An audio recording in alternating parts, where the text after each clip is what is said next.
이스라엘 자손의 온 회중이 실로에 모여서 거기에 회막을 세웠으며 그 땅은 그들 앞에서 돌아와 정복되었더라.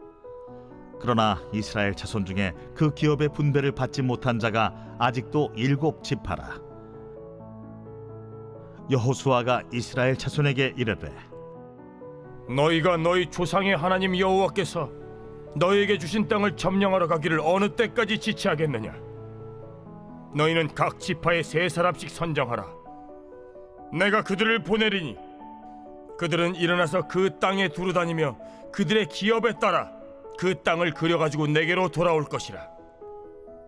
그들이 그 땅을 7부분으로 나누되 유다는 남쪽 자기 지역에 있고 요셉의 족속은 북쪽에 있는 그들의 지역에 있으니 그 땅을 7부분으로 그려서 이곳 내게로 가져오라.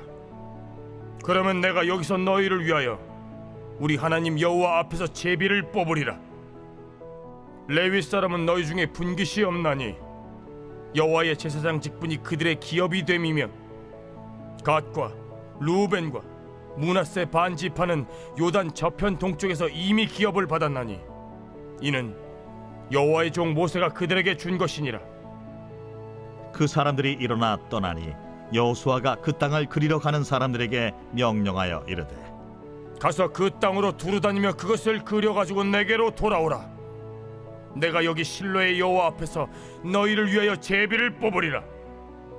그 사람들이 가서 그 땅으로 두루다니며 성읍들을 따라서 7부분으로 책에 그려서 실로 진영에 돌아와 여호수아에게 나아오니 여호수아가 그들을 위하여 실로의 여호와 앞에서 제비를 뽑고 그가 거기서 이스라엘 자손의 분파대로 그 땅을 분배하였더라. 베냐민 자손 지파를 위하여 그들의 가족대로 제비를 뽑았으니 그 제비 뽑은 땅의 경계는 유다 자손과 요셉 자손의 중간이라. 그들의 북방 경계는 요단에서부터 여리고 북쪽으로 올라가서 서쪽 산지를 넘어서 또 올라가서 베다웬 황무지에 이르며 또 그 경계가 거기서부터 루스로 나아가서 루스 남쪽에 이르나니 루스는 곧 베델이며 또 그 경계가 아다롯 아달로 내려가서 아래 베토론 남쪽 산 곁으로 지나고 베토론 앞 남쪽 산에서부터 서쪽으로 돌아 남쪽으로 향하여 유다 자손의 성읍 기럇 바알 곧 기럇 여아림에 이르러 끝이 되나니 이는 서쪽 경계며 남쪽 경계는 기럇 여아림 끝에서부터 서쪽으로 나아가 넵도아물 근원에 이르고 르바임 골짜기 북쪽 흰놈의 아들 골짜기 앞에 있는 산 끝으로 내려가고 또 흰놈의 골짜기로 내려가서 여부스 남쪽에 이르러 엔로겔로 내려가고 또 북쪽으로 접어들어 엔세메스로 나아가서 아둠민 비탈 맞은편 글릴롯으로 나아가서 루벤 자손 보한의 돌까지 내려가고 북으로 아라바 맞은편을 지나 아라바로 내려가고 또 북으로 벳 호글라 곁을 지나서 요단 남쪽 끝에 있는 염해의 북쪽 해만이 그 경계의 끝이 되나니 이는 남쪽 경계며 동쪽 경계는 요단이니 이는 베냐민 자손이 그들의 가족대로 받은 기업의 사방 경계였더라. 베냐민 자손의 지파가 그들의 가족대로 받은 성읍들은 여리고와 벳 호글라와 에메크시스와 벳 아라바와 스마라임과 베델과 아윈과 바라와 오브라와 그발 암모니와 오브니와 게바인이 12성읍과 또 그 마을들이며 기브온과 라마와 브에롯과 미스베와 그비라와 모사와 레겜과 이르브엘과 다랄라와 셀라와 엘렙과 여부스 곧 예루살렘과 기브앗과 기랴신이 14성읍이요 또 그 마을들이라. 이는 베냐민 자손이 그들의 가족대로 받은 기업이었더라. 새벽 영성 기도 시간입니다. 오늘은 여호수아 18장 말씀 함께 살펴보겠습니다. 우리는 계속해서 이스라엘 백성들의 땅 분배에 대해 살펴보고 있습니다.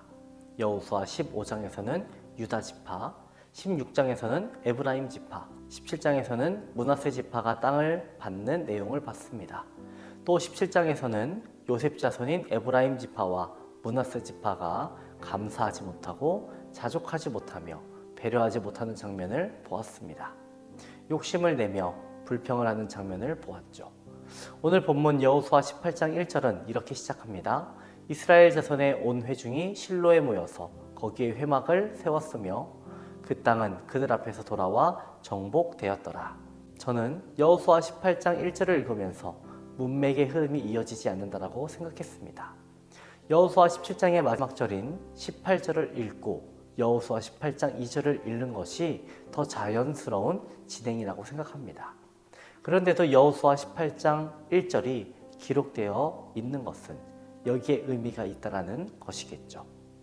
12지파 가운데 힘을 가졌던 에브라임 지파와 므낫세 지파의 본이 되지 못하는 태도로 인해 다른 지파들도 영향을 받고 땅 분배하는 데 있어서, 땅을 정복하는 데 있어서 소심한 태도를 보입니다. 그래서 여호수아는 온 이스라엘 회중을 모아 실로의 회막을 세우게 합니다.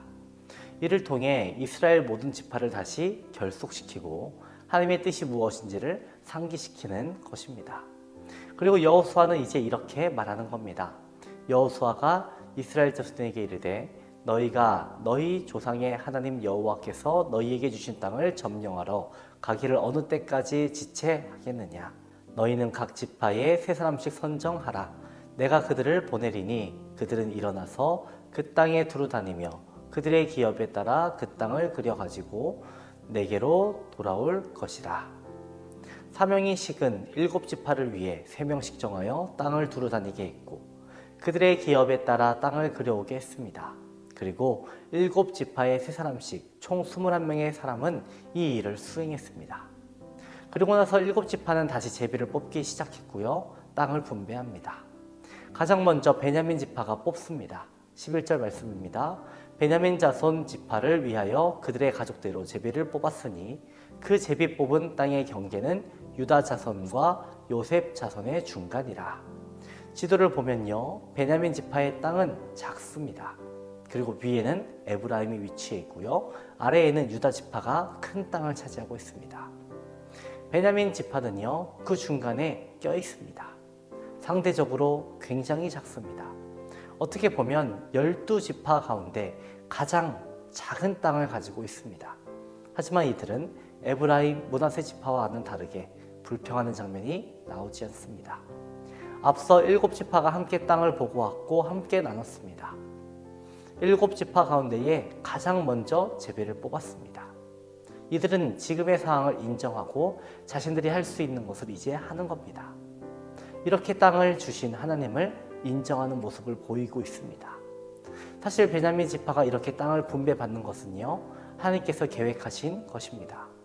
신명기 33장 12절 말씀에 보면 베냐민에 대하여는 일러스되 여호와의 사랑을 입은 자는 그 곁에 안전히 살리로다. 여호와께서 그를 날이 마치도록 보호하시고 그를 자기의 어깨 사이에 있게 하시리로다. 모세가 이렇게 베냐민 지파를 축복했습니다. 비록 작은 땅이긴 했지만 어깨 사이에 있으므로 안전히 지내게 된다는 말씀입니다. 어깨, 누구와 누구겠습니까? 유다 지파와 에브라임 지파를 언급하는 것입니다. 비록 실패했던 왕이긴 했지만 이스라엘의 초대 왕 사울이 어느 지파였습니까? 베냐민 지파에서 나왔습니다. 그리고 신약시대 사도 바울은 어느 지파 사람이었습니까? 그 역시 베냐민 지파 사람이었습니다.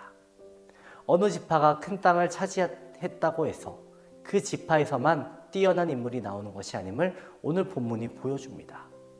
가장 작은 지파에서도 뛰어난 인물이 나올 수 있음을 보여줍니다. 우리는 환경을 탓합니다. 여건이 안 됩니다라고 말합니다. 하지만 하나님이 함께 하시면 할 수 있습니다. 하나님이 함께 하심을 믿고 다시 사명을 감당하고 사명을 회복하는 우리들 되기 원합니다. 올해 우리에게 당신을 위해 기도하겠습니다라는 표어를 주셨는데 이 사명을 잘 감당하고 교만하지 않고 겸손히 살아가기를 결단하는 저와 여러분 되시기를 주님의 이름으로 축원합니다. 오늘의 공동기도 제목은 주의 종과 청지기를 위한 기도입니다. 담임 목사님 영육간에 강건하게 하시고 말씀의 능력을 칠갑절 더해주시며 말씀을 전하는 자리마다 성령의 능력이 나타나기를 기도해 주시고 부교육자와 장로님들 모든 청지기들에게 성령 충만 주시고 가정에 평안을 주시길 기도해 주시기 바랍니다. 기도하겠습니다. 오늘은 여호수아 18장 말씀을 살펴보았습니다. 7지파가 사명을 회복하고 땅을 다시 분배하기 시작했음을 보았습니다. 우리들 말씀을 들을 때 하나님 앞에 서서 우리 자신을 돌아보게 하시고 주님만을 의지하게 하여 주옵소서. 세상의 유혹에 넘어지지 않으며 주님의 영광을 위해 살아가기를 결단하는 우리들 되게 하옵소서. 교만하지 않고 겸손히 살아가기를 결단하는 우리들 되게 하옵소서. 담임 목사님의 사역 가운데 성령의 역사를 허락하여 주옵소서. 복음의 능력 나타나게 하옵소서. 말씀을 선포하실 때 죽어가는 영혼들 살려주시고 바위처럼 굳은 마음 깨어지게 하여 주시고 얼음처럼 차가운 마음은 녹여 주시옵소서. 태문을 위해 기도한 성도 있습니다. 자녀를 허락하여 주옵소서. 사고로 입원한 성도 일으켜 주시옵소서. 암과 싸우고 있는 박재순 권사님, 유은영 권사님, 이영수 권사님, 오유미 집사님, 박서연 청년, 유규민 청년에게 치유의 강선을 비춰 주시옵소서. 연로하신 장로님과 권사님들에게 위로와 용기를 더해 주시고 노녀의 삶이 아름답고 은혜롭게 하옵소서. 주님 나라 가시기 전까지 기력이 없어 누워 계시지 않게 하시며 건강히 식사하시고 걸을 수 있게 하옵소서. 우울증, 공황장애, 불면증을 겪고 있는 성도들 말끔히 고쳐 주시옵소서. 우리의 기도에 응답하여 주시옵소서. 감사드리며 예수님의 이름으로 기도합니다. 아멘.